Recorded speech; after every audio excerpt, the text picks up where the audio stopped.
Russian military has announced that Syria has been completely liberated from Islamic State terrorists. RT's Brad Gazdiev has the latest. The so-called Islamic State of Syria and Iraq is a state no more. For all intents and purposes, says the Russian Defense Ministry, it has been destroyed as a faction. There are still hotspots and isolated pockets, Vladimir Putin added, but with the liberation of the West Bank of the Euphrates River, ISIS is done 799 days after Russia got involved in September 2015, when ISIS was arguably at its peak.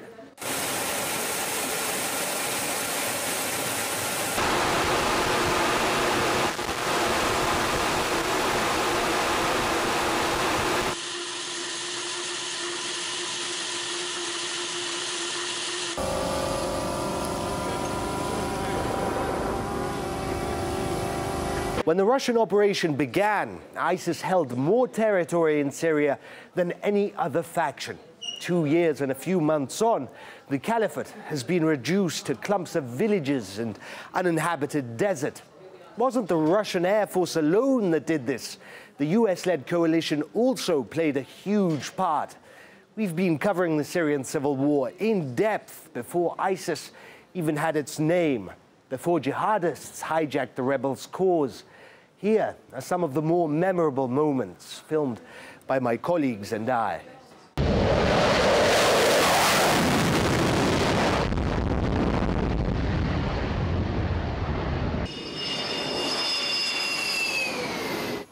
This is the airbase in Latakia from which Russian jets are launching their sorties against Islamic State targets here in Syria. Whether it's 3 in the morning, 12 in the afternoon or dinner time, the pilots are ready to go at a moment's notice.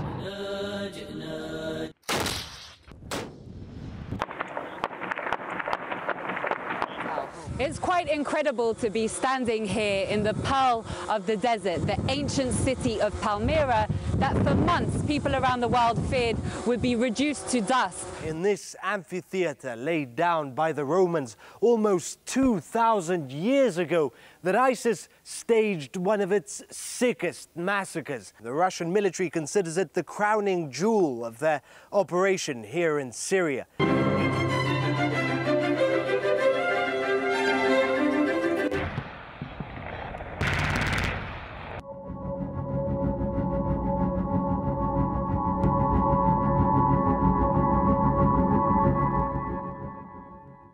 You can see here just some of the impressive military hardware that ISIS have in their possession that has made the battle for Palmyra so tough. We're extremely close to ISIS positions, less than 2 kilometers away.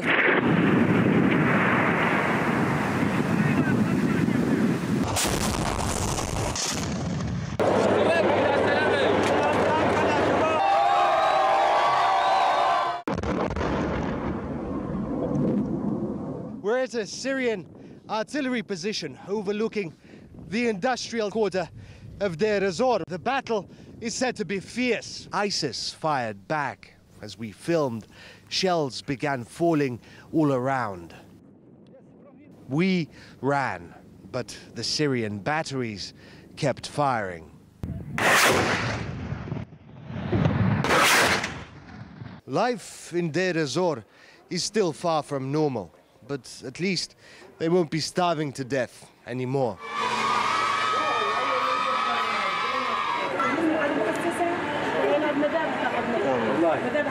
Ultimately, it wasn't Russian or American jets that played the decisive role in this. This victory belongs to the Syrians, the thousands and thousands who fought and died to defeat ISIS.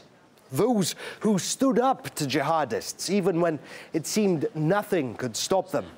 Unfortunately, it's unlikely that this will end here. Many ISIS fighters have escaped or gone underground. Their sleeper cells will terrorize the world for years to come. But now, they'll no longer have their caliphate to fight for. With Russia saying ISIL has been essentially driven out of Syria, there is still the question of what to do with the group's remaining fighters in neighboring countries, including Iraq. From there, RT's Igor Zhdanov reports.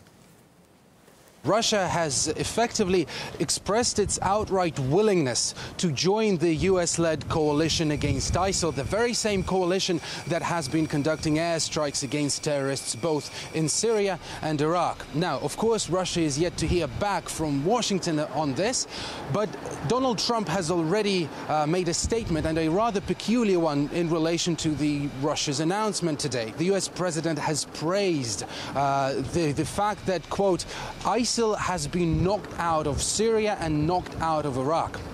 And just geographically speaking, this may leave one wondering where ISIL has been knocked out to, because ISIL can't really flee to, say, Saudi Arabia or to Iran or to Jordan. ISIL only flees either from Iraq to Syria or vice versa, and we've already seen such cases. For example, when Washington was pounding ISIL in Mosul, they ran over the border and became a pain in the neck for both Russian and Syrian forces. And now with Moscow and Damascus giving ISIL a pounding, well, their only escape route is back to Iraq or just to the border. And so this, I should say, fluid situation kind of stresses the need of cooperation between the two militaries, between the Russian and the US military.